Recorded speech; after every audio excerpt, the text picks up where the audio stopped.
היה איזשהו מרחק בינינו, הוא ראה בי יועץ, חבר, אני יודע, ידיד, אני לא יודע איך בכלל לקרוא לשמות האלה, אבל הוא היה ממש קשור, וזה באמת מתחבר לי שהוא לא חשב לרגע בכלל שהוא לא יבוא לחתונה שלי.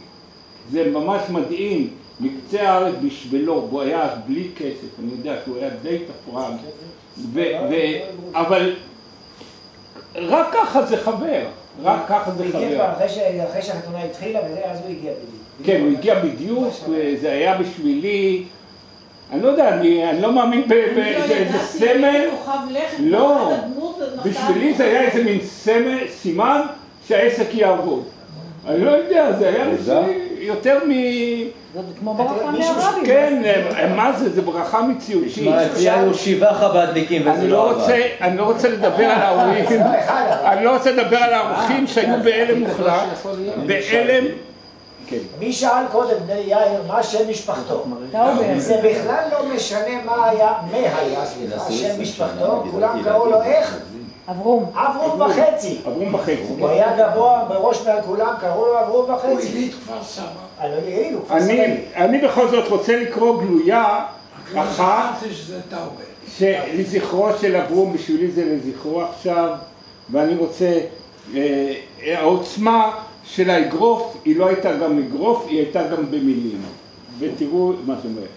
אתמול לאחר, טוב שלום וברכה, זה לא חשוב, אתמול לאחר הצום של היום הקדוש נפגשתי עם אברהם לידר, מזכיר צירי חב"ד בכפר חב"ד, והצעתי בפניו את התוכנית שלך בנוגע לשמחת תורה. רציתי להביא הרבה מהורים, ביקשתי ממנו אולם ל200 מקומות בנושא התוועדות, בנים בבית כנסת, בנות במקום אחר, בכיסוי חלק מההוצאות מסרתי לו צ'ק על סך 50 לירות, על מנת שהעניינים יתחילו לזוז באופן מעשי. בכוונתי ובעזרתך, עכשיו זה הנקודה, כוונתי ובעזרתך להביא לכפר חב"ד כ1,000 בני נוער מקיבוצים, מהנוער עובד וכולי, אבקש לטפל בעניין באופן מעשי ואישי. יש לפעולה זו לגייס את כל מיודענו, נחוץ, וכל מי שאינך מכיר. הנה, זה באמת אופייני. מ-200 הוא יעלה לך ל1,000, הוא יעלה ל2,000. העיקר עשייה, העיקר עבודה. אני רוצה לעשות דבר קטן, העניין של מכתבים. מי סיפר פה על מכתב? אתם סיפרתם על מכתב. אוקי ואני היינו, דרך אברום, הכרנו את אלכסנדר בן נון. הוא היה מנהל מוסד לבנות, בעיקר בנות ככה עם משפחות, מוסד נקרא ביתנו. נכון, נכון. מוסד ביתנו. משם הוא היה בעל הרצאות. עכשיו, הוא היה גם איש חינוך במדרגה ראשונה. המורה לספרות שלו היה מקסים גורקי. והמורה לחינוך שלו היה אנטון סמיונוביץ' מקרנקו.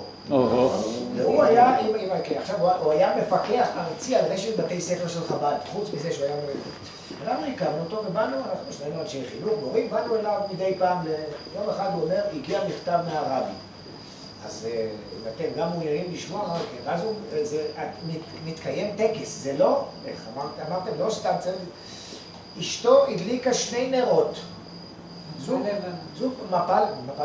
זוג פמוטים, 2 נרות, עומדים את המכתב של הרבי, קוראים בעמידה, אנחנו על ידם עומדים, אשתו זהבה. ואוקי ואני עומדים לידם, והוא קורא את המכתב.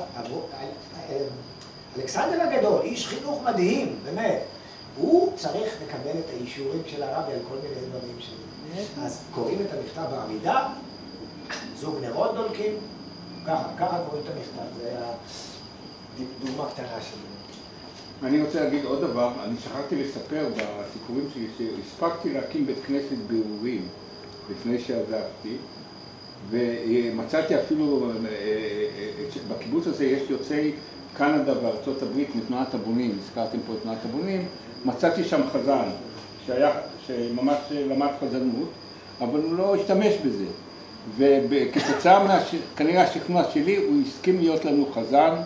הקמנו בית כנסת, הרבה מהקיבוץ שם ביום כיפור, וסיפרתי את זה לאברום. הוא היה כמובן מאושר, והוא היה אצלנו במשק, ובאמת קיבלו אותו בסבר פנים יפות מאוד, לא רק הוא, היה גם אחרים, באו קבוצה, וכרגיל הם באים בקבוצה, אבל הוא היה הכוח המניע, הוא הרגיש בבית בגללי.